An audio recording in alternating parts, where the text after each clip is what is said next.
അപ്പോൾ ഇത് ബ്രിട്ടാനിയയുടെ gym jam പോപ്സാണ് നമ്മൾ ട്രൈ ചെയ്യുന്നത്. ഇതൊരു ലിമിറ്റഡ് എഡിഷൻ ആയിട്ടാണ്. ജിം ജാമിൻ്റെ പോപ്സ് നമ്മൾ നേരത്തെ ചെയ്തിട്ടുണ്ട്, പക്ഷേ അതിനെല്ലാം തന്നെ സെൻറ്റർ ജാമിൻ്റെ പോർഷൻ എന്ന് പറഞ്ഞാൽ റെഡാണ്, അപ്പോൾ ഇത് ഗ്രീനാണ് വരുന്നത്.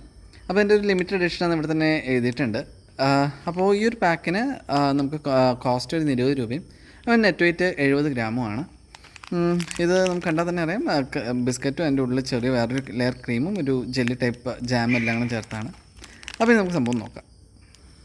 അപ്പോൾ നമ്മുടെ കവറിനുള്ള ചെറിയൊരു പ്ലാസ്റ്റിക് കവറിൻ്റെ അകത്ത് തന്നെ നമ്മുടെ ബിസ്ക്കറ്റ് അടുക്കി വെച്ചിട്ടുണ്ട്.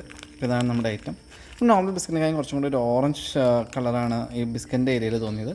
പിന്നെ നോർമൽ വൈറ്റ് ഇതും പിന്നെ ഒരു ഗ്രീൻ ജാമും. അപ്പോൾ നമുക്ക് ടേസ്റ്റ് നോക്കാം. അപ്പോൾ അത്യാവശ്യം നല്ലൊരു ക്രിസ്പി ബിസ്ക്കറ്റും പിന്നെ ചെറിയൊരു സ്വീറ്റ് മറ്റേ വൈറ്റ് ലെയർ ഒരു സ്വീറ്റ് ആയിട്ടുള്ള ഒരു ക്രീമാണ്. പിന്നെ അതുപോലെ തന്നെ ചെറിയൊരു പുളിയുള്ള ജാം മാതിരിയാണ് നമുക്ക് ഫീൽ ചെയ്യണേ. മൊത്തത്തിൽ എല്ലാം കൂടെ ചേർത്ത് അടിപൊളിയാണ്. അപ്പോൾ എല്ലാവരും കിട്ടുകയാണെങ്കിൽ ട്രൈ ചെയ്യണം. ചാനൽ ഇഷ്ടമെങ്കിൽ സബ്സ്ക്രൈബ് ചെയ്യണം.